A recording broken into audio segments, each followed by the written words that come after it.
Pengertian kalimat efektif. Menurut Kamus Besar Bahasa Indonesia atau KBBI, kalimat adalah satuan bahasa yang secara relatif berdiri sendiri, mempunyai pola intonasi final, dan secara aktual ataupun potensial terdiri atas klausa. Sementara efektif dalam KBBI diartikan sebagai ada efek atau akibat, pengaruh, atau kesan. Jadi dapat diartikan kalimat efektif adalah satuan bahasa yang lengkap dan sesuai kaidah yang dapat mengakibatkan pembaca atau pendengar mudah memahami.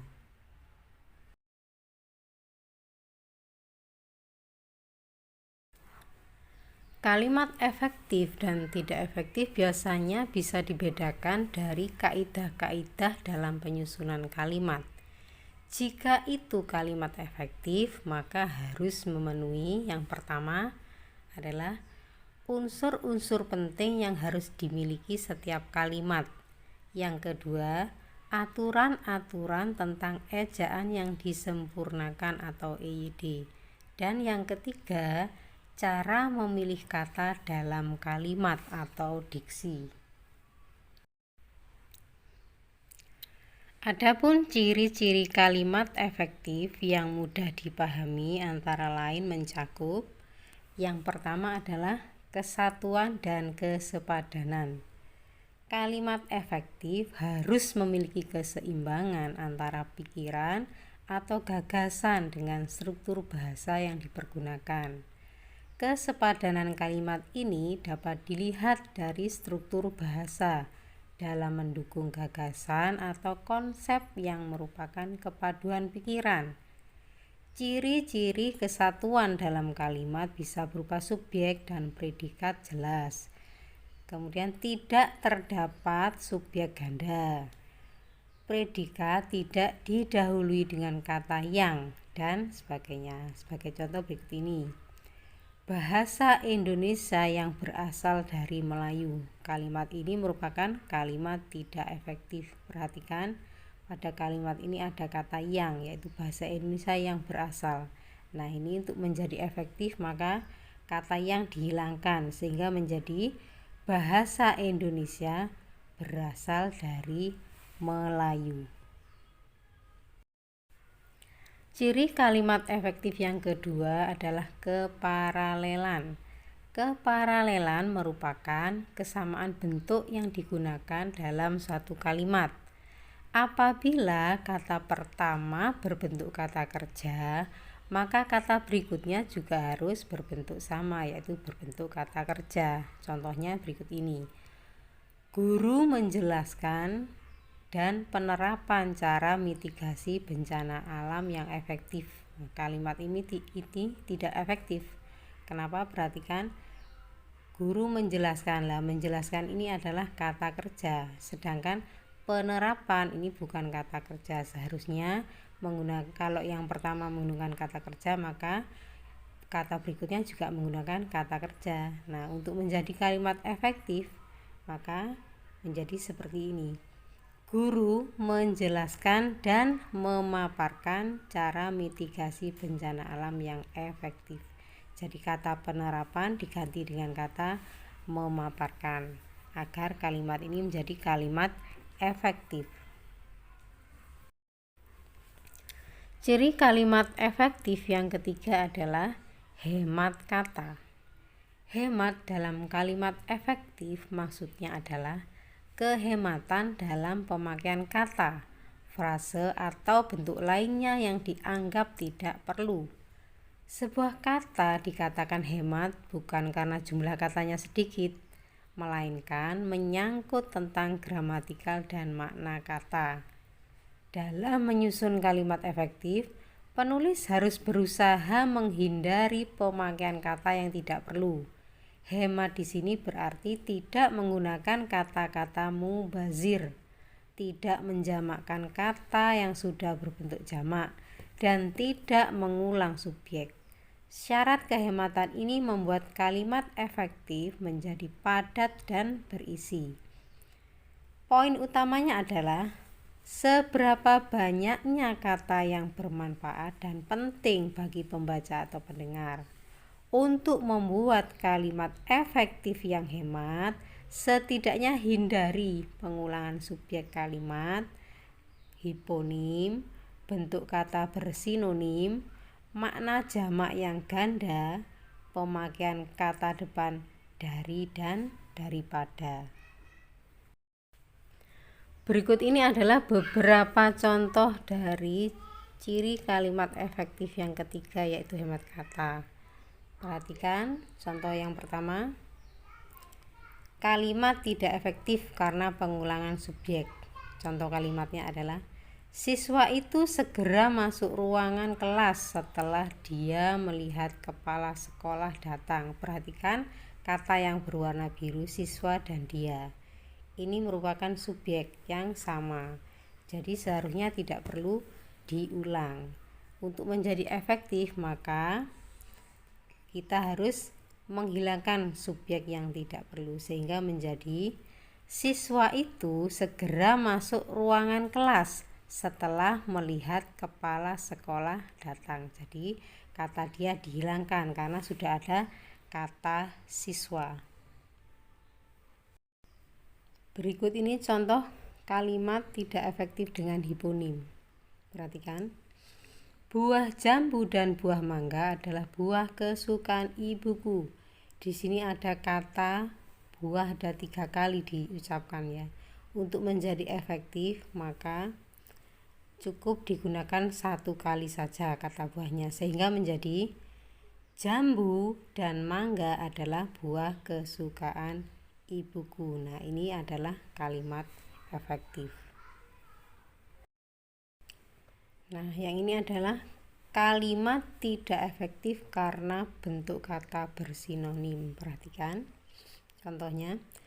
Kita harus bekerja dengan keras dan sungguh-sungguh agar supaya hidup ini menjadi berkah. Perhatikan di sini ada kata agar dan supaya. Agar dan supaya ini kan sama, sinonim ya. Agar sinonimnya supaya, supaya sinonimnya agar. Jadi cukup digunakan 1 kata saja, yaitu agar atau supaya.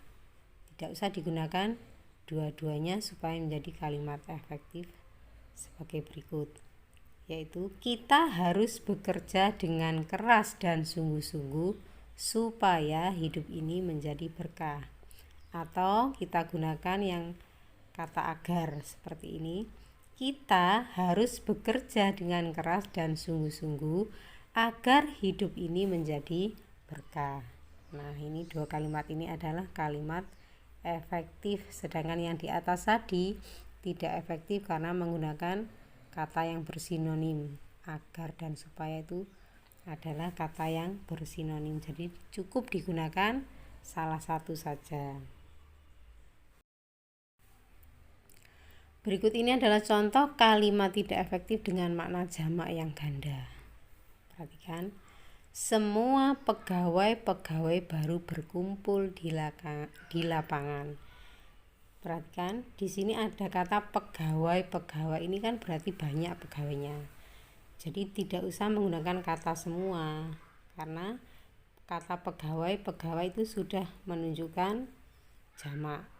Atau kita gunakan semua pegawai.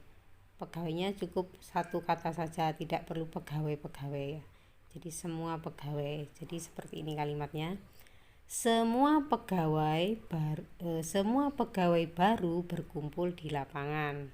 Atau kita gunakan pegawai-pegawai baru berkumpul di lapangan. Nah, kemudian contoh yang kedua, kalimat tidak efektif dengan makna jamak yang ganda. Perhatikan. Para tamu-tamu mulai berdatangan. Nah, kata para tamu-tamu ini adalah makna jamak yang ganda. Cukup kita gunakan para tamu atau tamu-tamu sehingga menjadi seperti ini supaya efektif. Para tamu mulai berdatangan atau tamu-tamu mulai berdatangan. Kemudian berikut ini adalah contoh kalimat tidak efektif dengan pemakaian kata dari. Contohnya, anak dari tetangga saya pekan ini di wisuda, ini adalah kalimat tidak efektif. Kata dari ini dihilangkan saja supaya menjadi kalimat efektif, sehingga menjadi anak tetangga saya pekan ini di wisuda. Nah, sekarang kita ke ciri yang keempat dari kalimat efektif adalah kebenaran. Kalimat efektif bahasa Indonesia harus mengacu pada penulisan baik dan benar sesuai ejaan yang dianjurkan. Kaidah kebahasaannya mengikuti tata bahasa baku dalam PUEB dan KBBI. PUEB itu pedoman umum ejaan bahasa Indonesia, dan KBBI itu adalah Kamus Besar Bahasa Indonesia. Contohnya adalah sebagai berikut. Adi lupa bagaimana cara membaca, merangkum, dan analisa data dari teks bacaan. Nah, di sini ada kata analisa.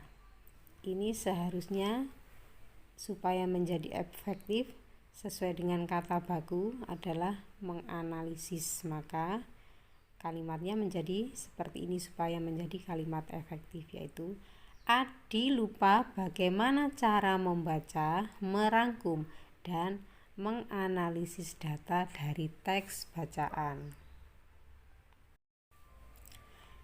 Ciri kalimat efektif yang kelima adalah kelogisan. Sesuai dengan karakteristiknya, kalimat efektif harus memiliki ide yang dapat diterima oleh akal. Selain itu, penulisannya harus sesuai dengan ejaan yang berlaku. Sebagai contoh, mayat kucing yang meninggal itu sebelumnya mondar-mandir di sekitar rumah. Ini adalah kalimat tidak efektif. Kenapa? Karena tidak logis. Seolah-olah adalah mayat kucing yang meninggal itu yang mondar-mandir. Padahal kalau kucing meninggal kan tidak bisa ya untuk jalan atau mondar-mandir. Maka supaya efektif, kita rubah menjadi seperti ini.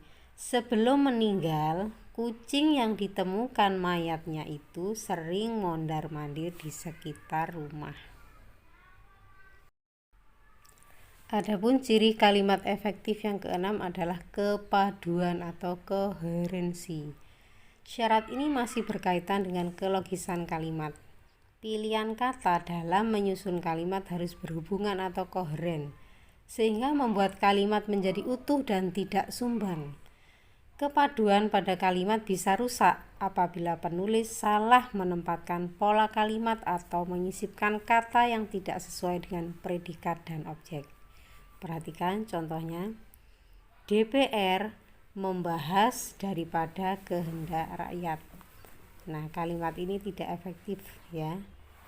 Supaya menjadi efektif, kata daripada dihilangkan saja, sehingga menjadi DPR membahas kehendak rakyat. Ini adalah kalimat efektif. Nah, demikian tadi penjelasan tentang kalimat efektif dan tidak efektif dan juga beberapa contohnya. Kemudian di sini juga ada tambahan beberapa contoh kalimat efektif dan tidak efektif. Silakan diperhatikan, dicermati perbedaan antara kalimat yang tidak efektif dan kalimat efektif.